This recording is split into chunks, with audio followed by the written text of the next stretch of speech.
The Lincoln Wishlist sales event is happening now. Here's what's on everyone's wish list. Enjoying holiday jingles with brilliant 3D audio that surrounds you? Check. Watching snow flurries through the panoramic Vista roof? Check. Packing up presents with the spacious Lincoln Splitgate? Check. Everything you want. All standard on the 2025 Lincoln Navigator SUV. Visit your local Lincoln retailer or learn more at Lincoln.com for exceptional offers on 2025 Lincoln vehicles today.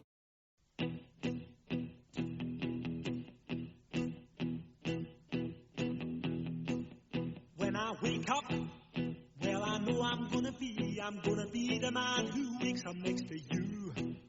When I go out, yeah, I know I'm gonna be the man who goes along with you. If I get drunk. Sometimes you get college football playoff games that feel manufactured. They feel like they're stitched together by television. They feel like they're built for ratings, like they are designed to look good in a promo. And then there are games that just feel like a clash of the Titans. And that's what I believe we have Oklahoma hosting Alabama. First ever college football playoff game in Norman. First significant postseason game in Norman where you're playing for something that actually matters. This is not marketing. This is not college football colliding with its own history at full speed. It's not a bowl game in a neutral dome where half the crowd is wearing corporate credentials and the other half is looking for the nearest exit by the fourth quarter. This is not a consolation prize. This is not a good season type handshake. This is playoff football. This is playoff football at Gaylord Family Oklahoma Memorial Stadium. 85,000 people packed shoulder to shoulder with winter coats, breath hanging in the air, trying to exercise a decade's worth of postseason ghost out of this building, out of this program. This is Oklahoma being allowed finally to play for something real on its own field with no asterisk attached. If you don't think that matters, then I don't think you understand Oklahoma football. Brent Venables understands it. He didn't dance around it when he was asked what kind of scene he expects to unfold on December 19th. His words, it'll be an electric environment, one where they're going to show up with great passion, talking about you, the fans, show up with great passion and energy and make it difficult for the opponent to communicate. All those types of things, the advantages that you get, Venables said, our fan base is incredibly hungry. They've been waiting for this moment for a long time. Yes, we have, Coach. And look, that's not optimism from Brent Venables. That's recognition. Oklahoma hasn't just waited for this moment. The Sooner Nation has endured its way to this moment. Because for a long time in the playoff era, Oklahoma showed up loud and left quiet. The Sooners arrived with explosive offenses, with shining numbers, with Heisman winners and Heisman contenders, and then they ran into teams that could punch them back. And season after season, year after year, it seemed like playoff losses were stacking up. And then the narratives, they hardened against this program. You heard people saying things like, oh, Oklahoma, that's exciting, but they're not a complete team. Sure, the Sooners can score, but they can't stop anyone. And that led everyone corporately to believe that Oklahoma is not built for this type of moment. And those narratives stuck, not because they were always fair, but just because they were never really disproven up until now.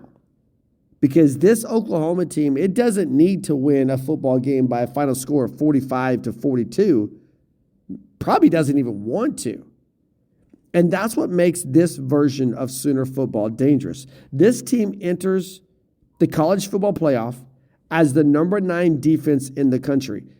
And somehow they still seem underrated. Maybe because defense doesn't trend. Maybe because highlights don't go viral when a safety rotates perfectly or a linebacker closes a gap before the broadcast angle even catches up to it. Maybe it's because college football fans are conditioned to trust points more than defensive stops. But here's the uncomfortable truth. The kind of playoff games that are actually built on. This Oklahoma team is carried by its defense. They're not supplemented by it. They're not stabilized by it. They are carried by the defense. And this Sooner defense is violent up front. It's fast on the edges. It's disciplined in coverage, and they don't bluff. They don't need tricks. They just suffocate. And we've already seen what it looks like against Alabama. You don't have to go back very far, not even a month. Go back to November 15th. The Sooners didn't beat Alabama with smoke and mirrors.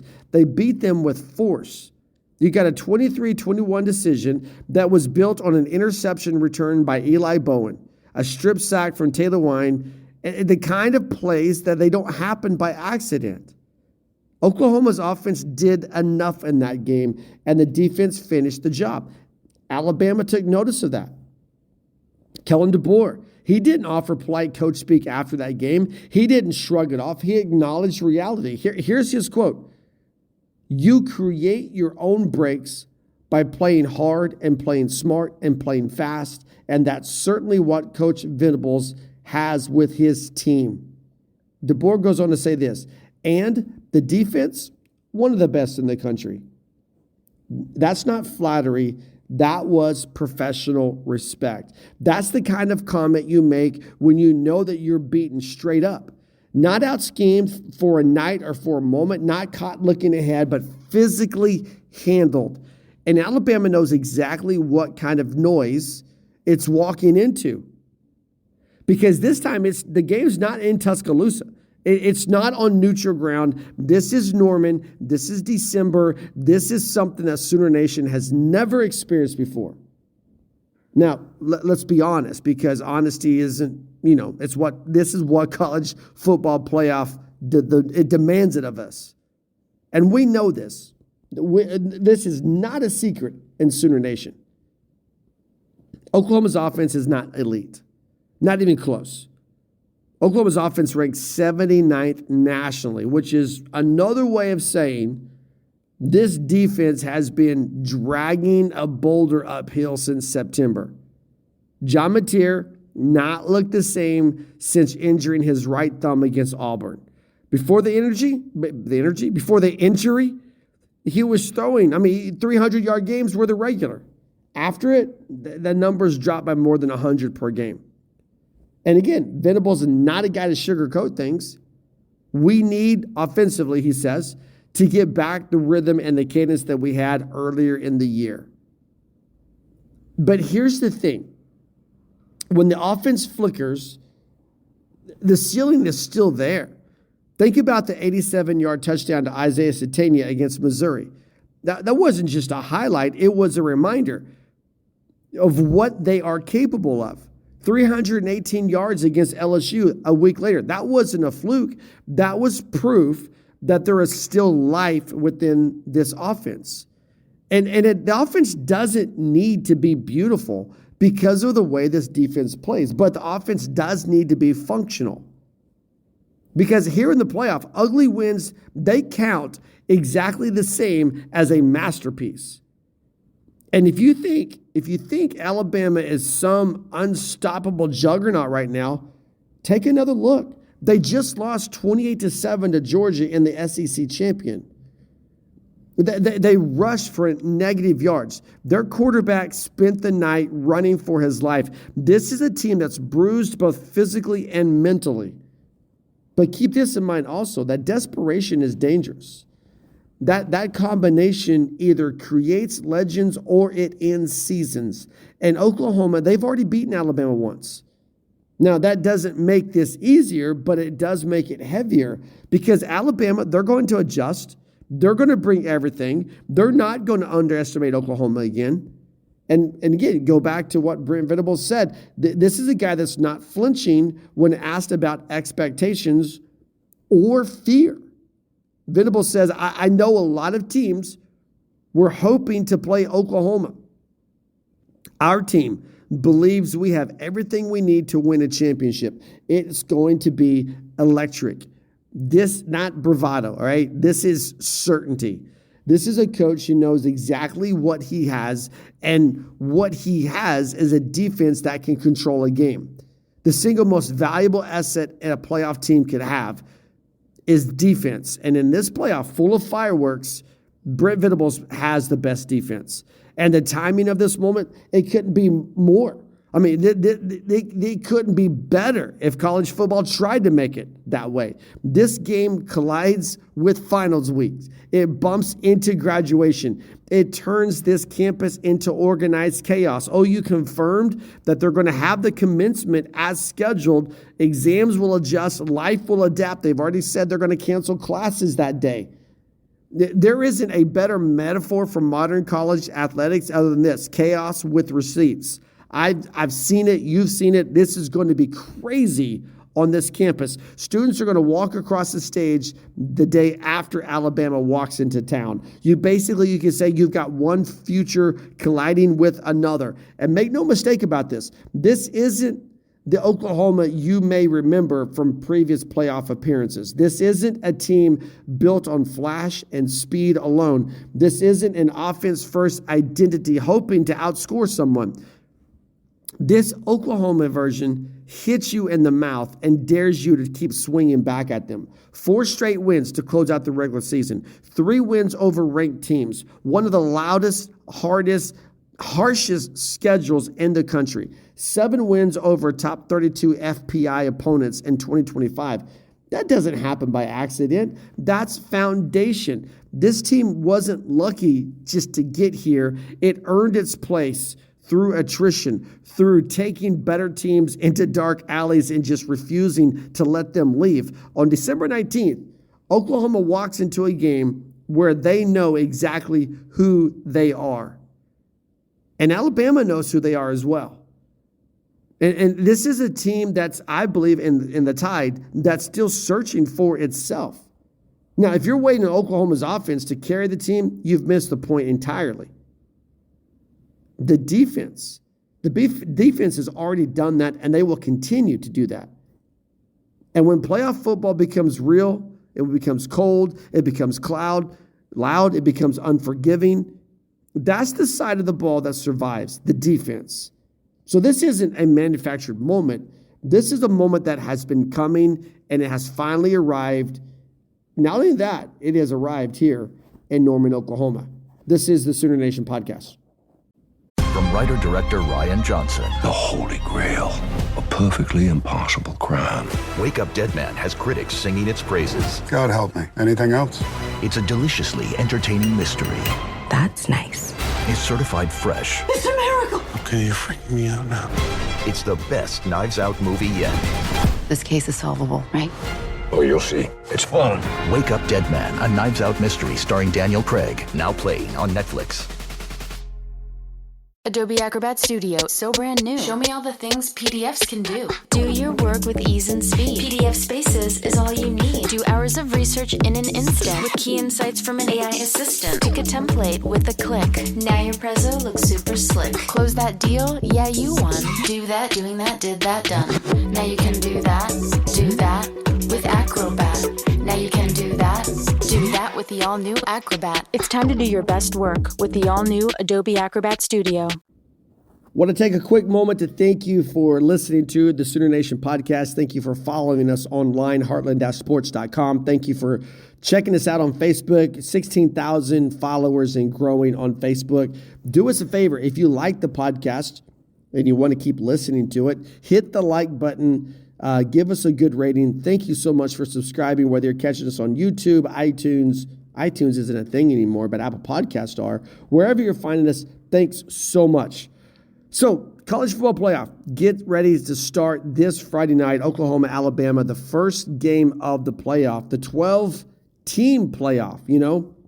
And when you think about this whole situation, when the college football playoff expanded to 12 teams, it didn't just create opportunity. It exposed something that the sport has spent decades trying to hide.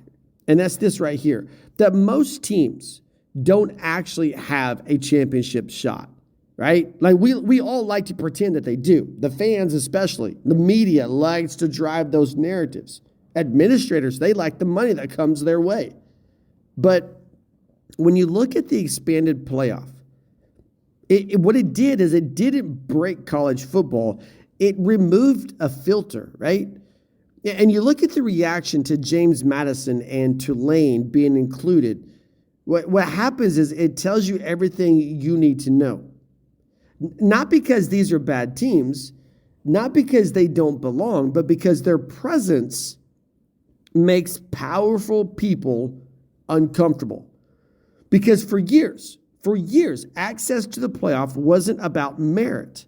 It was about an image. Logos mattered more than resumes did. Television value mattered more than on-field results. Conference affiliation mattered more than conference championships. And now, for the first time, the gates aren't being guarded by the same handful of brands, right? And the outrage has been immediate. People are calling the inclusion of James Madison and Tulane nothing more than charity. But let's be clear about something here. There's no evidence, none, that they are worse selections than the teams that people are arguing to be included instead. All we have to go on at this point is opinion. And here's what's crazy. The loudest opinions, they didn't come from anyone in the group of five. No fan base, no program, no underdogs here complaining. The complaints, the opinions, the gripes, they came from the biggest institutions, right? Think about Notre Dame. Think about their approach to this whole thing. Their athletic director basically reacted to the field announcement like someone who had just been stripped of a birthright. I mean, his frustration centered on the ACC backing Miami. Think about this. He was mad the ACC backed Miami, a team that beat Notre Dame head-to-head, and instead of bending to Notre Dame's brand, the ACC went with their own team who had beaten the Irish.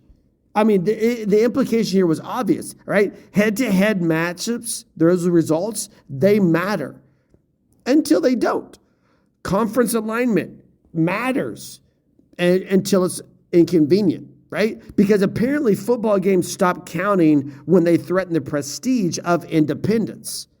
And that's all, I mean, that's all Notre Dame's going to. We're independent. We don't need a conference. Well, until you do, because if you don't need a conference, then why are you mad at the ACC for not backing you, right? That's not principle. That's entitlement.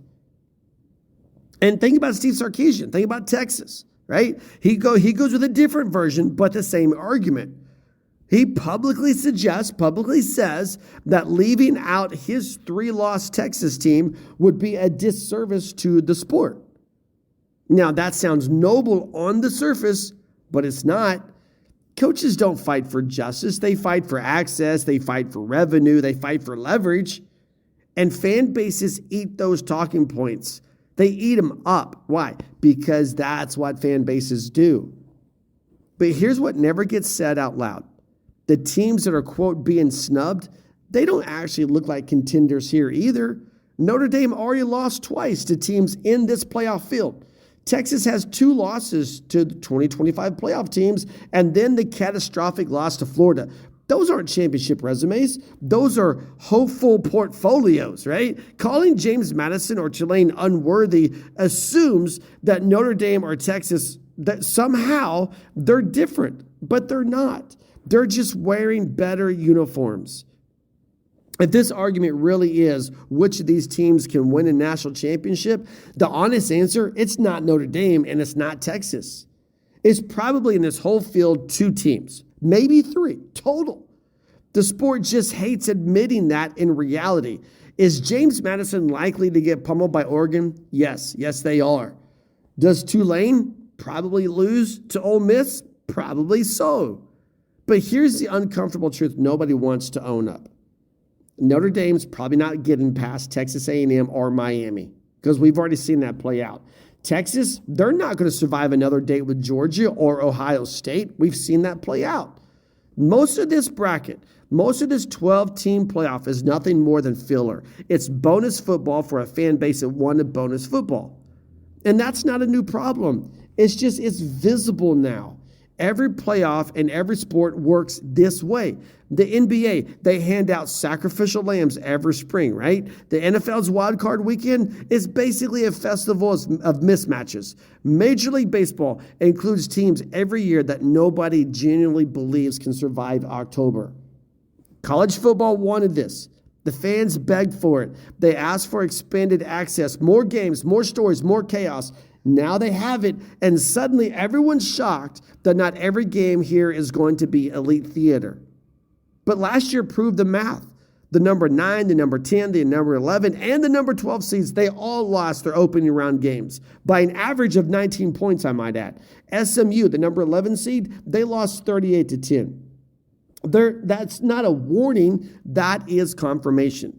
So why is it suddenly unacceptable when the blowouts wear different logos? Why should Tulane be excluded for losing to Ole Miss when we already know also that the most likely outcome for Notre Dame is a loss? Why should James Madison sit at home while Texas gets another shot at Georgia just to rerun a game that nobody asked for? Why? Because the logo is prettier? Because the stadium gets louder? Because the TV contract is bigger? That isn't competition. That right there, that is charity. That's the real charity. And here's the part that fans don't like to confront. Half of this bracket never had a real shot to begin with. The inclusion of Group of 5 champions, it's not a handout, it's a reward. It says that conference titles still matter. It says that winning your league still matters. It says that beating the teams on your schedule still matter. The real charity here would have been mailing invitations to programs based on their brand, based on their logos. That's the real gift, letting the logos decide the field. That didn't happen this year. Instead, the sport did something rare. It told the truth. It admitted that inclusion is sometimes about opportunity, not outcome. It admitted that mismatches, they are unavoidable in a 12-team playoff. It admitted that excellence exists everywhere, even if champions don't. College football didn't become broken this season. It stopped pretending. James Madison and Tulane, they didn't lower the playoff ceiling. They exposed its floor. And if that makes people uncomfortable, maybe it's just because the system finally stopped catering to the powerful and started rewarding the productive. Not charity, just honesty. This podcast is brought to you by Carvana. Carvana lets you buy your next car on your terms. Explore a massive inventory online, filter for what matters, and find your perfect match. Then choose delivery to your home or pick it up at one of Carvana's iconic car vending machines. Every car also comes with a 7-day money-back guarantee, so you can make sure it's the right fit. Buy your car on Carvana. Delivery or pickup fees may apply. Limitations and exclusions may apply. See our 7-day return policy at Carvana.com. Carvana. We'll jump back into more Oklahoma, Alabama here in just a few minutes in our final segment of the podcast. But something bigger happened this week as well in that the SEC released the schedule for 2026. We know what Oklahoma's facing when the Sooners take the field next season. And here's the thing. The SEC didn't lie to Oklahoma. Think about this. When the Sooners made the jump, right, the pitch was simple. You leave the Big 12, join the SEC, you get better games, deeper schedules, and a weekly grind unlike anything else in college football. No cupcakes, no breathers, no hiding. 3 years in, the SEC is delivering on every single one of these promises, and sometimes almost to an aggressive degree here.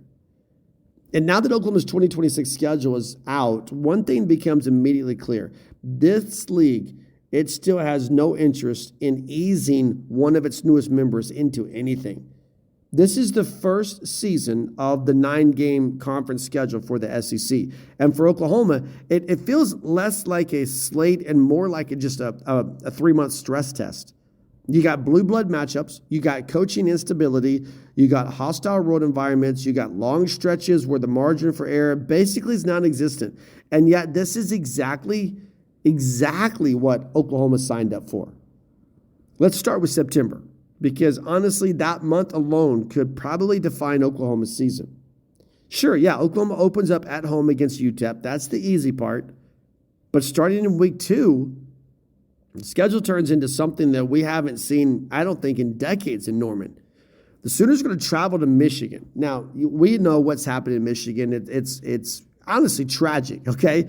Dealing with the chaos, the Sharon Moore situation, it's left the program searching for answers everywhere, all the way up to the athletic director's office. But here's the thing. Instability doesn't erase identity. Michigan's still going to be massive up front. They still play a punishing brand of football, and they still recruit at a national level. Whoever takes that program inherits a loaded roster, and Oklahoma walks into the big house in that coach's home debut. That's not a tune-up game. That right there, that is a collision. Then you return home for New Mexico, and they don't get a breather. Instead, SEC play opens up with another road trip, this time to Athens, Georgia. Between the hedges, only the second time these two programs will have ever met in an actual campus game. You don't think that environment's not going to be deafening? Now, the talent gap's going to be thin here, and the margin for error microscopic. Michigan, Georgia, Texas, all within the first 6 weeks of the season. OU wanted marquee matchups when it left the Big 12. Well, this is what you get. This is what marquee looks like. And honestly, the fact that Oklahoma survives that stretch without being buried is already telling you something that about where this program believes it belongs. Because you've got that gauntlet to start the season. And then you can exhale a little bit after September, because you got October 3rd, bye week, and that's right before the Red River rivalry. That's massive to have a bye week there. Not just helpful, that's a gift. Right before Texas, that changes your preparation, that changes your recovery, that changes psychology. And then I think the schedule gets really interesting after that, right? Because October, I think by conference standards, pretty manageable. You get past Texas, Kentucky at home, Mississippi State on the road, South Carolina coming back to Norman. Those three teams combined to go 4-20 in conference play this season. So I don't think that means automatic wins, but it does mean that this stretch is maybe a stretch where Oklahoma can assert control instead of just get out of survival mode a little bit. And in 2025, stretches like this, they look terrifying on paper, but they ended up softening as programs collapsed. Staffs turned over on these schools, expectations reset. Kentucky enters transition. Mississippi State's rebuilding. South Carolina, looking at what Shane Beaver does, he's going to be on the hot seat. And all that matters, because Brent Venables is uniquely built to exploit instability. This season, it felt like he faced an entire league of new quarterbacks. Now going into 2026, the chaos shifts to the sideline. When you look at this schedule, you see Michigan, Kentucky, Florida, all breaking in new head coaches. And like I said, South Carolina may not be far behind. So you got new schemes, you got new play callers, you got new terminology, you also have new mistakes.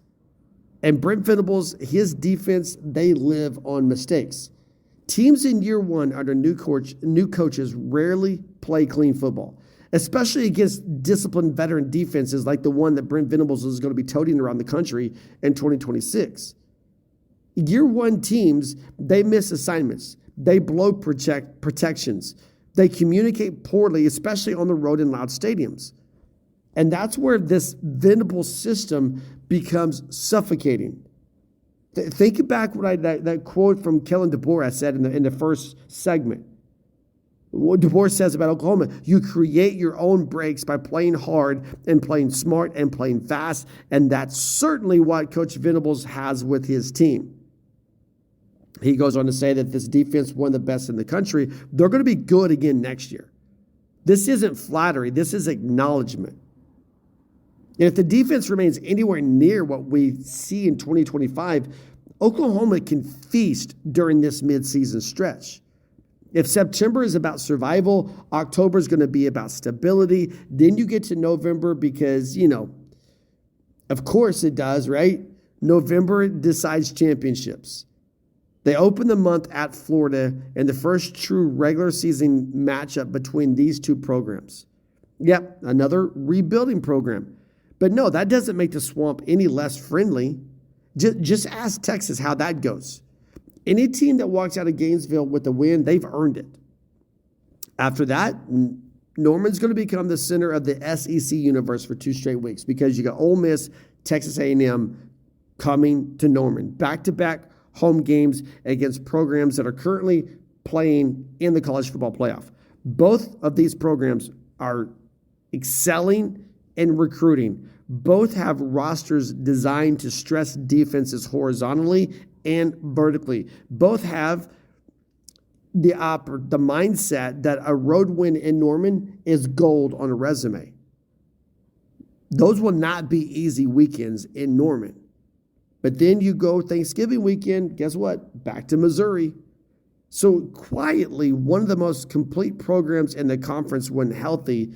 If Missouri's quarterback situation stabilizes in 2026, that game, I think, becomes a coin flip. Like one of the most underrated hostile environments in the SEC. And I think that's where seasons tip. That's where Oklahoma will separate itself as either a good SEC team or a legitimate contender like we saw in 2025. Now, look, I know some fans look at this schedule and they think, a little bit overwhelmed. Michigan and Georgia in September. Texas after that. Ole Miss, A&M, Missouri down the stretch. But here's the thing. This entire point of Oklahoma joining the SEC, these are the games that sell out stadiums. These are the games that command national respect. These are the games that build playoff resumes instead of padding stats. These are the games that attract elite recruits to your campus. Oklahoma didn't leave the Big 12 to play comfortable football. They left to be hardened. And while the Sooners have been handed brutal schedules in their first 2 SEC seasons, the 2026 version is a little bit different, a little bit more subtle in an important way. Think about this. You got no back-to-back road games in 2026. You've got a manageable midseason stretch in 2026. You've got multiple swing games against new coaching staffs. Now, there's danger everywhere when you look at the schedule, but opportunity is everywhere as well. And for Brent Venables, entering year 5 with an SEC caliber roster and a defense that has become nationally feared, this schedule, it's not punishment, it is proving ground. And for the first time since joining this league, I think Oklahoma looks fully equipped going into that test. We got one more segment. We're going to jump back to Oklahoma and Alabama to close it out. Thanks so much for hanging with us here on the Sooner Nation podcast. What if an appliance emergency didn't have to be? If your appliances suddenly decided they were done, don't stress. Best Buy has you covered with a wide variety of major appliances from trusted brands, in stock and available now. So you don't have to worry about laundry piling up, refilling the fridge, or that big dinner party you're hosting. Because Best Buy has the knowledge and expertise to get you the right appliance for your home. Learn more at bestbuy.com. Best Buy. Imagine that. So when the college football playoff bracket was revealed, there was one matchup that I immediately felt different from the rest. Not bigger, not flashier, just different, right? Alabama at Oklahoma. It's not just another first-round playoff game. This is a sequel. And it's not the kind that exists because, the entertainment executives needed content. This is the kind that exists because the story wasn't quite finished the first time. Just barely a month ago, these two teams met in what was a bruising, unforgiving game that felt nothing like a mid-November conference matchup. Oklahoma beats Alabama 23-21 in a game that was defined by defense, discipline, and moments that swung violently on a single snap. Now they meet again. And everything that felt like was at stake that first meeting a month ago, it is only amped up this time. There is no next week for one of these two teams. This is the playoff, and this is pressure football. Oklahoma didn't beat the Tide with some sort of trickery. They didn't beat them with speed. They didn't beat them with unstoppable offensive performance. They beat them by surviving. This first meeting, it wasn't classic Alabama. It was the Sooners won this game by forcing the Tide into mistakes, by understanding that possessions mattered more than the pace of the game. Eli Bowen's interception return, that flipped the game in just a matter of seconds, right? Because Alabama's looking at another score, going up 2 scores. Then you get a forced fumble that stalled another Alabama drive. Field position became leverage. Momentum became oxygen. And none of that feels accidental. That blueprint, it still applies. And maybe even more in a playoff setting. But the venue changes everything because now Alabama walks into Norman. Oklahoma isn't just hosting a playoff game. It's hosting a familiar opponent it has already defeated this season. And in college football, familiarity cuts both ways. It can breed confidence or it can breed catastrophe. Oklahoma believes it knows how to beat Alabama. Alabama believes it knows exactly what went wrong. And that collision of belief is where this game will actually be decided. You start with Alabama because no program in the sport is more conditioned for moments like this than the program in Tuscaloosa. Alabama does not panic. It responds. But this version of the Crimson Tide has been a bit more uneven than it has been unstoppable, right? They look brilliant at times. They look frustrating at others, dominant in stretches, vulnerable in moments. Ty Simpson is the embodiment of that tension from the quarterback position. Now, he has all the tools that Alabama wants. He can push the ball downfield. He's comfortable in the pocket. He's shown flashes of control and command. Against Oklahoma, the first time around, he threw for over 300 yards, and he delivered multiple big throws. But he also put the ball in harm's way, and Oklahoma punished him for that. So in a matchup that will, again, hinge on possessions, that margin for error shrinks to almost nothing. If Simpson presses, Oklahoma's going to take advantage. If he hesitates, Oklahoma's going to close. There is no neutral space here. Now, fortunately for Alabama, Simpson has a reliable outlet in Jeremy Bernard, one of the most quietly productive receivers in the entire conference. Now, Bernard, not flashy. He doesn't dominate headlines, but what he does is he separates. He tracks the ball well, and he turns routine completions into chain movers. So I would expect Alabama to involve him early. But here's the real issue for the Tide. It's the running game. Yeah, Daniel Hill, he scored twice in the first meeting between these two teams. But Alabama never really controlled the ground. They flashed it, but they didn't own it. And against Oklahoma, that's going to be a problem. This Sooner defense thrives when it can sit on routes, when it can compress windows, and when it can dictate tempo. If Alabama can't establish a constant run threat, everything tightens. Pressure increases, and mistakes are going to follow. Balance is not optional for Alabama. It is survival. Now you flip over to Oklahoma. Sooners are not in the playoff because they dazzled anyone offensively. We've already talked about that. The Sooners are here because they refuse to collapse. That's not a knock. That is an identity. This team wins ugly. It wins tight. It wins through control, through patience, through opportunism. It doesn't need 40 points. It needs possessions and field position. And 1 or 2 moments where the defense changes the math. And Eli Bowman, he represents that perfectly. His pick 6 in that November game, it wasn't just a score. It was a psychological blow. Alabama went from momentum to panic in a heartbeat. Bowen doesn't just make plays. He makes them at the right time. Up front, players like Taylor Wine, Kip Lewis, they turn pressure into hesitation, and hesitation turns into desperation. That's how Oklahoma wins. On the offensive side of the ball, John Mechie, he doesn't carry this team. What he does is he protects it. He doesn't need to be spectacular. He needs to be smart. He needs to convert third downs. He needs to use his legs when lanes open up. He needs to avoid the one mistake that flips the field. And this team understands exactly who it is. And that matters in January or even December football. So what does Alabama have to do? Well, they've got to protect the football. What does Oklahoma have to do? They've got to take the football away. One turnover in this game, it's not a mistake. It is a weather event, right? Oklahoma feeds on chaos. It changes the atmosphere. Alabama has to starve the chaos that Oklahoma wants to create. Alabama's got to run the football. They've got to run it with intention.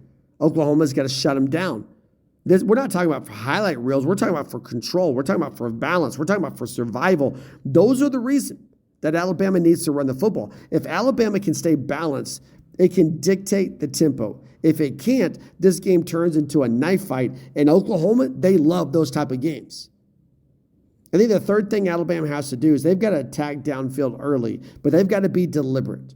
No reckless shots. We saw that damage them in the first game. They've got to take calculated shots. They've got to force Oklahoma to respect space.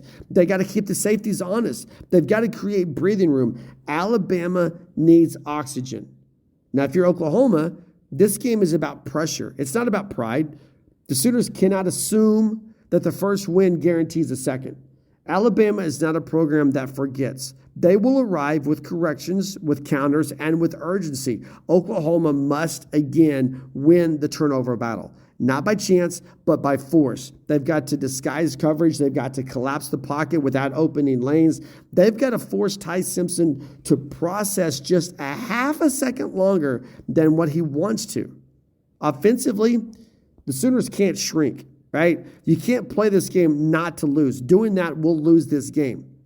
They've got to show controlled aggression, tempo changes, movement, deception. That's how the Sooners survive. Not passivity, but fear.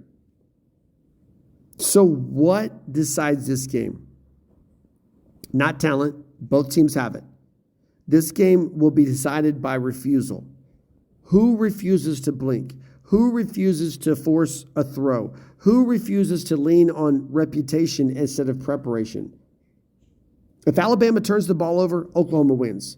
If Oklahoma gives up explosive plays, Alabama wins. If either team loses emotional control, the other is going to take advantage immediately. This is not a shootout. This is a cage match.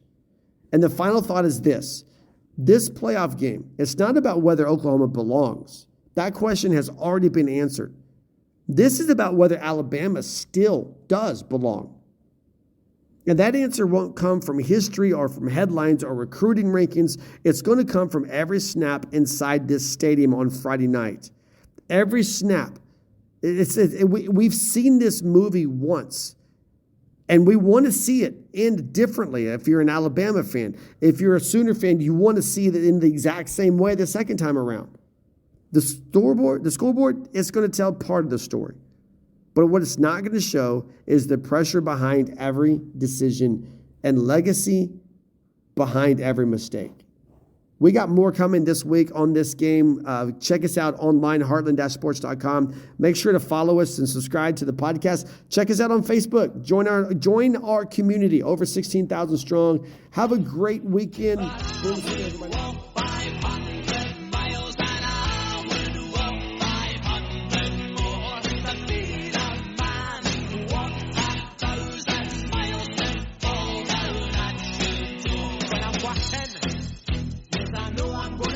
I'm gonna be the man who's walking.